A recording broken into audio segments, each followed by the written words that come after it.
Young people's experiences, ideas, choices, and preferences help shape the future of cities. This episode of the Bright Young Minds show on Future Cities Africa is with Chuma Mbambo, an urban planner with experience working at the South African Cities Network and also as a smart cities research consultant at the World Bank. Chuma believes that the interventions required to spatially and economically transform South African human settlements, particularly previously disadvantaged black areas, lie in the hands of the youth. Chuma, welcome. It's great to have you on the show. Can you give us a brief introduction to your career, your background, and some of the work that you've done for the World Bank? Hi, Dan, and thank you for inviting me to have this conversation with you this morning. I'm an urban planner. I've done most of my work in South Africa. My home city is Durban, and I was inspired. Being an urban planner, learning more about South Africa, our spatial structure, and everything really kind of made me reflect. Having been someone who grew up in a township, what that means, how do we transform our cities, how do we transform, South Africa as is to be, a better space for everyone to enjoy. So I've really been inspired by that mostly in the work that I've done. I started off, working obviously with the South African Cities Network as a junior researcher there. I did a lot of township studies there, and that realizing being in that space that most of our townships are under research kind of inspired me to do more of the work around, township marginalized areas in South Africa that need their attention. Because if majority of the people live in these areas in South Africa, then those are the areas where we should make the most impact if we really want to get our country to be, what it's supposed to be. So I was very inspired by, township research, and now having to work with the World Bank, being a researcher there, working a lot with South African cities. We work particularly with Ethekwini municipality, the city of Joburg and Tshwane, and just helping, I guess, those cities formulate strategies, define what it means to be smart,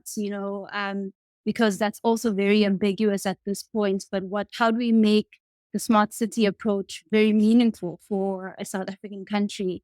And how do we use it to resolve our own challenges, and how do we make that work for us as a country? So that's been a very exciting journey. How exactly do you define a smart city, especially in the African context? Smart cities for me is in the most basic form, improving efficiency. So making our systems, our processes more efficient so that we address our challenges very quickly, but also eliminating certain redundancies. There's certain things that we just do repeatedly that we don't necessarily need in our day-to-day, running of the city. So it's basically that creating those efficiencies. And obviously, we use technology as a key driver of that. Although technology is not really an inspiration. The real inspiration, obviously, behind creating these efficiencies is improving livelihoods. And for me, smart cities, especially in the South African context, is just putting the citizen at the center of it all and asking ourselves the questions: how can we make people's lives better? How can we improve? How can we do this quicker? And how do we do this? We have limited resources in the city, in terms of finances, in terms of, human resources, even. And there's a lot going on. So it's like, how do we best coordinate and how do we best make things work together in the most efficient way possible, given the resources that we have, that it makes the most impact to improving people's lives. So, I mean, we obviously have a whole ecosystem when it comes to smart cities. You're looking at issues related to governance, we're looking at finance, we're looking at safety related issues. And I can obviously go on and on. There's a lot of challenges, energy in the country as well. So it's basically just looking into all these sectors and saying, what do we need to improve? And what do we really not need? Maybe there's some policies in some places that are just, blocking our progress in terms of just adapting better to the situation that we're in. So smart cities is basically that, thinking a whole lot smarter, in terms of how do we get to where the cities, or how do we get to the urban spaces of the country that we envision, um, you know, and eliminating all the stuff that we don't need. But obviously, like I said, technology being the means to an end and not necessarily the motivation behind, what we're actually doing. So yeah, for me, that's kind of the basic, view of smart cities, especially what it means for us as a developing country, South Africa. Yeah. So, where exactly are we on this smart city journey? What is holding back progress, and where is progress actually happening? There are a lot of pockets of success, I would say, especially in the cities that we're working with. You have, and most of the cities started their smart city journeys quite a long time ago, even though the terminology may have not been smart cities at the time, but the direction was exactly that. So we see a lot of pilot projects in the cities that are happening. For example, eThekwini implemented their own independent broadband network. You have the city of Joburg being one of the few cities that actually have a smart city strategy, which is also really great. You have the city of Tshwane that have various online platforms that have, assisted residents in, managing their municipal documents better or managing, municipal services better. Excuse me. So you have all these small projects that, have been done in various sectors in the city, but they almost haven't been done in a coordinated way that it makes the most impact. And that's currently one of the challenges that the cities are currently working with right now, is that obviously one system affects the other. If we have, for example, if they have an online governance platform where most, departments can feed into each other and actively communicate between internally and also with the citizen, that would obviously make a huge difference in how, we run things in the city.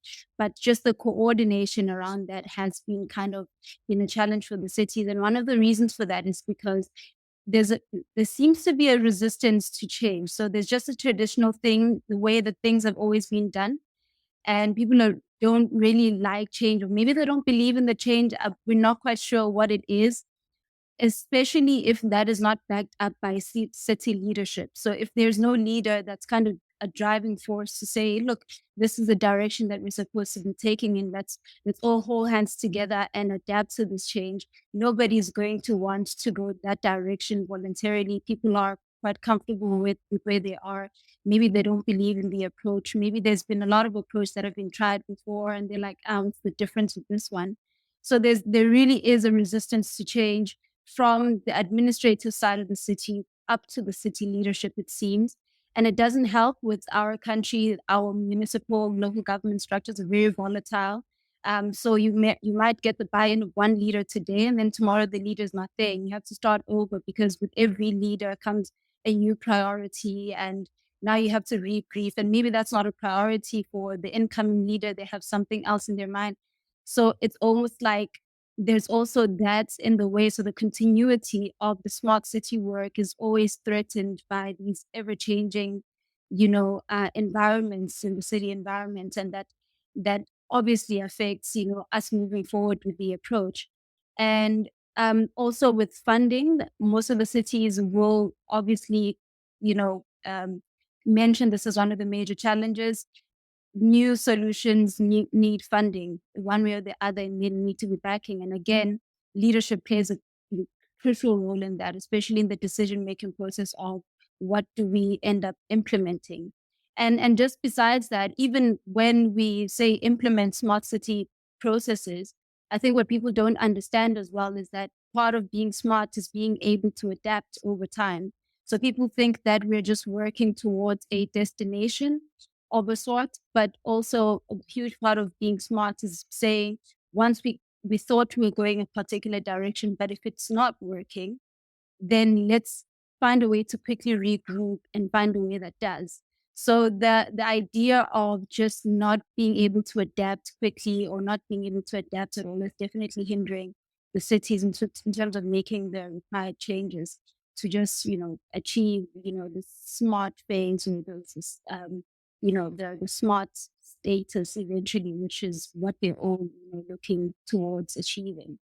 So yeah, I think in a nutshell, those are the major, very general challenges that I would say the cities are facing. Kuma, if you had a magic wand and you could solve this visionary leadership challenge and having to start over, each time? How would you do that? When it comes to, say, developing strategies, for example, unfortunately, our strategies have just become documents sometimes that just sit and almost mean nothing. And it's almost like the decisions that are actually made for the city sometimes just lie in the hands of certain individuals, unfortunately. So for me, if the strategies, especially if the city, if there's been an all of government governance decision that a city is supposed to take a particular direction, I think the strategies, especially if a lot of expertise, a lot of time has gone into thinking them out, there should be a little bit more, I think they could be a little bit more binding in terms of being just policy documents for the cities, especially in providing a particular direction. Because if the cities are constantly going in different direction every time there's change in leadership, then we're almost going to get nowhere slowly, I would feel. So I think for me, that's almost the most basic, start for that, just to, stick to the plan, so to speak. I mean, it's one thing if the plan doesn't work, sure. But if there's a plan in place and we're going a particular direction, every leader that comes in should be there to steer, you know, to the same direction or wherever the city was, going, instead of, coming up with something new, because we have seen that the changes can be quite, rapid. It's no longer just a 5 year uh, term anymore. It can be even shorter. So changing every time kind of doesn't work. So I think that would be the start point. Just, stick to the plan as much as possible. Are there actually cities getting it right and leading by example with regards to implementing smarter city solutions? And can you share some examples? For me, and also these are some of the examples that we make in the quarterly publications that we have with the World Bank, called the Smart City.za bulletins, where we basically talk with global experts that work with us in the South African work and the expertise that they kind of bring in.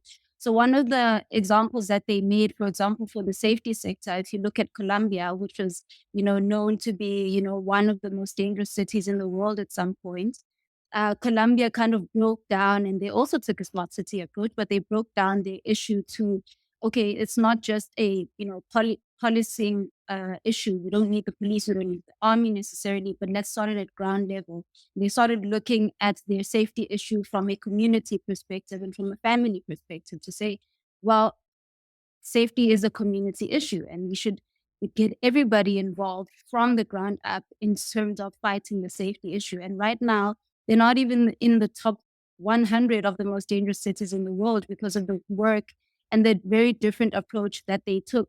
And again, yes, there was a use of technology, maybe CCTV footage and all that, but really it was the community of Colombia that was driving, that smart city approach, and because they were doing it for themselves.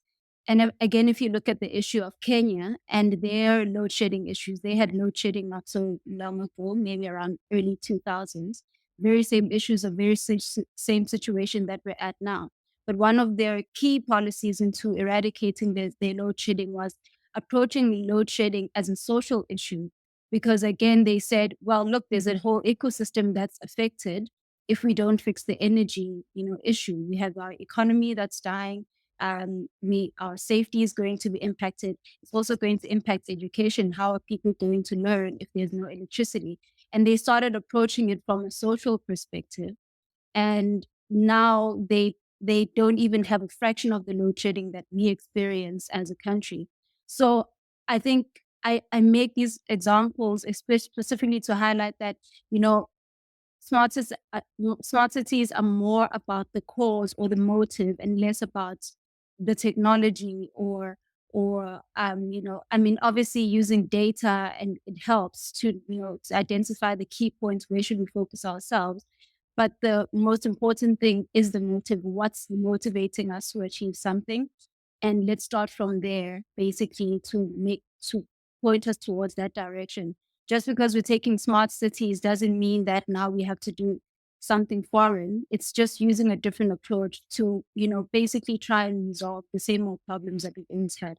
So yeah, I think those are really cool examples for me that I've heard from abroad, especially countries that we can relate to.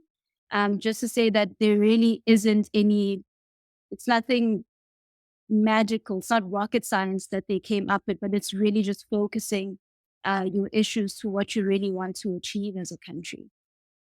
Tuma, what role does the youth need to play in spatially and economically transforming South Africa's human settlements? Yeah, I think every time people talk about the youth, I get very excited because I feel like young people just bring a certain energy, you know. We're young, we want to try out new things. I think if you have been part of a particular system for very long, you can get easily discouraged in terms of the things that you can and cannot do. And you know, the advantage that the youth has is just this energy to be able to try and try again and try again until it works out. So for me, and this is why I particularly believe that our solutions are in the hands of the youth, is because the youth has the energy and has the hope to you know, transform the country and has the vision. I'm still young myself, but there's even younger people that are doing amazing things, unimaginable things. And it's just crazy what, you know, the youth is able to achieve. So I think the youth kind of brings that energy of, you know, let's change if we need to change. Let's try again if we need to try again. And maybe let's try something completely new. And I think that's just the advantage of the youth, or having youth, especially in the planning space, is just to constantly ask questions if necessary. Do we need that? Or maybe if we are using a particular thing, can we use it differently? And just that inquisitive, that very new, that very fresh energy, that is exactly what the youth kind of brings to the table, and why I truly believe that the youth should be involved in making more decisions, especially when it comes to our living spaces. In conclusion, do you have any advice for the youth to remain hopeful of the future? Very difficult for me to answer as a young person who's also just constantly trying to obviously just navigate, you know, the space. But I can definitely say to young people, there is a way. I always, you know, believe in this thing that where there's a will, there's a way. And we, like I said, have the advantage of, you know, just having that energy to always just look, to seek and find, you know. So I think young people shouldn't stop seeking. Young people shouldn't stop asking questions. Young people shouldn't stop proposing solutions. We are, I think, the most creative people we can ever find. And it is exactly us that's needed in the world. I just wish we believe that more, that we are exactly what is needed in the world, because we get very timid, very scared to sit in certain spaces and express ourselves. But I would really encourage the youth to do exactly that, you know, especially in challenging status quo, challenging exactly how things have been done, bringing forth new solutions. It has never been a better time to present something new as a country. We need it. And it's exactly the time for young people to, you know, take up that space and, you know, make those contributions towards, you know, just changing our country and making it, you know, even better than it is. A special thank you to Chuma Mbambo for this insightful conversation on the Bright Young Minds show on Future Cities Africa. Youth is the future of African cities.